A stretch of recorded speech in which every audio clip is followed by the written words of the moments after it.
All right, we're looking at the prelude from the Suite del Sur by Jorge Morel in the memory of his wife Olga. So the waltz for Olga, well, it's in 4/4. But it really is a beautiful piece, and you have to just bear in mind that, you know, just longing rhythm of the milonga.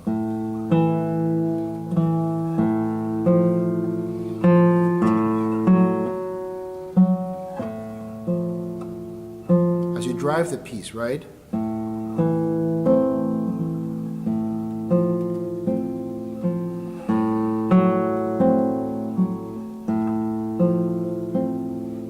Then you have to put that accompaniment a little bit more in the background because here comes more melodic material, right?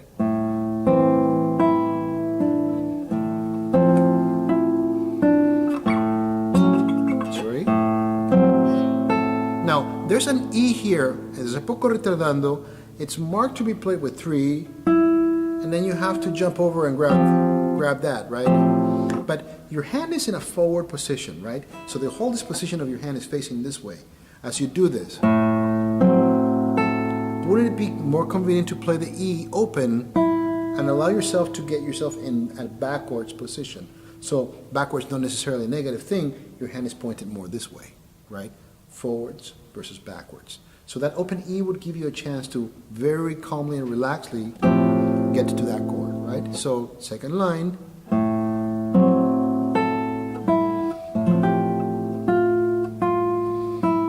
And that other E gets you set up for this. Right? A little bit difficult with the separation here, but not too bad. Then you jump to third position. Right? We're back on the milonga. Then back to fifth position, right?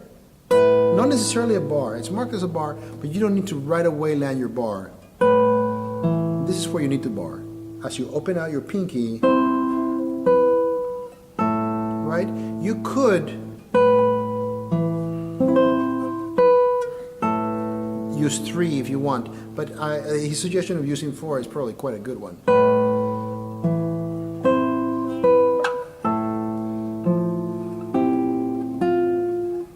Right? Did you notice how that switch happened? I'm in a forward position.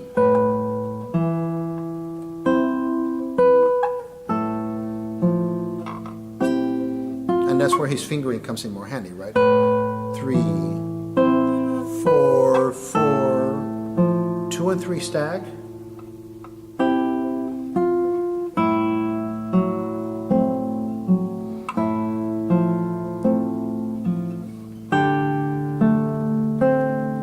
Then you're half stacking 3 and 2. But at all times, make sure that the accompaniment is accompaniment. And the melody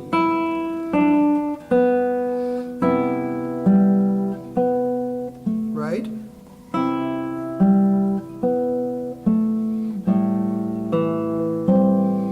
Then a reprise.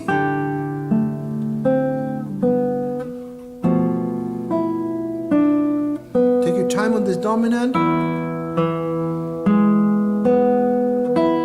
Then you have a G and a D. He wants you to be here on fifth position. G sharp? Yes, it is. Right? It just really makes more sense as a G sharp, right? So it's part of your dominant, you know. There's a G sharp. F natural. Then together. Better to grab the A here. Third position. Same business as before. Then F natural. This is a measure that we were talking earlier, right? So you're setting up like before on fifth position, 1 and 4, but this time you do have to land your bar because you have the B in the soprano line, you have your accompaniment C in the alto line, and you have your A bass, right? You have to use 2 to facilitate moving over. You're chucking the first 2 strings, 3 and 4. You're going to move 3 and 4 so that you're in third position. Get your accompaniment, so that's together. A bass, C again on the alto line, and A in the soprano. Your F, and then reply to B and G. And then 3 and 4 are going to grab the middle, the second and third strings on the fifth and sixth string, frets. Slide over 3 to frets, so you are on your D, and you play that together with your open E string and your A bass. Right? Now he has something that is just editorial notation.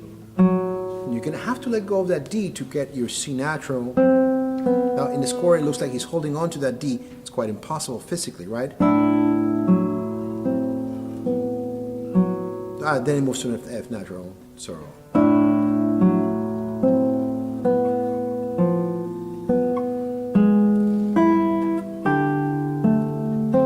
But I get ahead of myself. Let's actually hear that measure that we were talking about. So this is the last measure of the 1, 2, 3, 4, 5th line, right?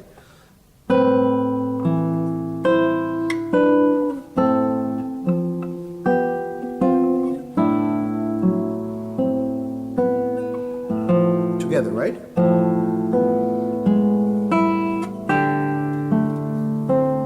Half stacked. Did you notice that I took a little breath through it, right? Then together, C, B natural, and E. Right? And he's making a distinction between that open B natural and then this one, right? He's definitely fingered that. Then take that 2 over so that you're playing it on the 5th fret, right? So you're in 4th position. And that takes you to the 2nd page, and it starts you up on the next session. Then he wants that on the 3rd string. And it makes sense because you're gonna get that high B and C, right?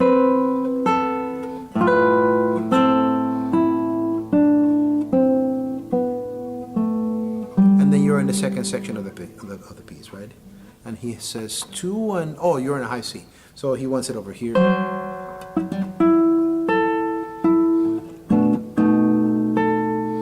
Then 2, and he wants you over it. Ah, very interesting. Then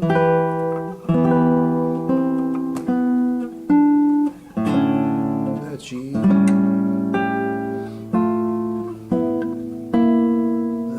You over here.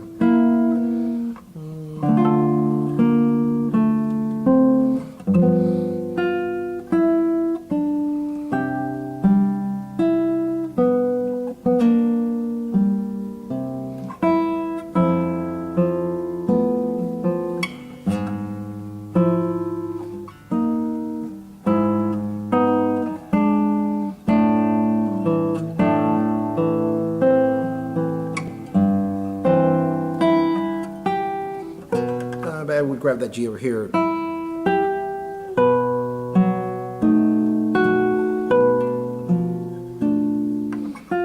Probably grab that F natural over here on the G string. And then interesting fingerings. Why G over here? I think that might be a mistake. 2, 4, and then you're back on 1st position or 2nd position here. Right, so that's all transitional material to bring you back to the theme, right? Then he's just adding voice, right? So better to grab it with 3 like he says there. And I would grab that A here so you don't have to play, right? You're muting that bass. Grab it on the 6th string.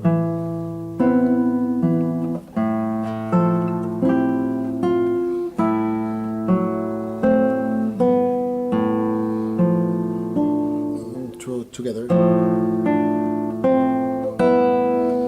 Together.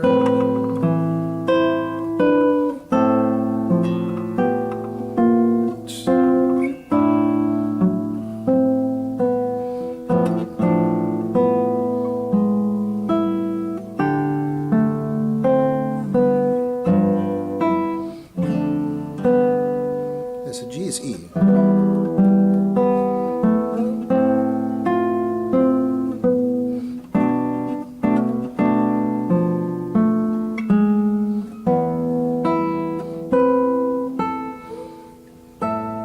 With a C.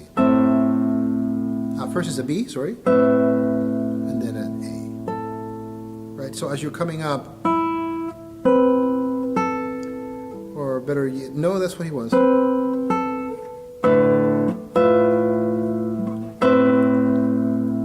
So you're switching your 1 from the 3rd string to the D string. Sorry, I meant to do only the first page, but I got carried away. It's such a beautiful piece. No, Enjoy it's great. it. And hit the button again.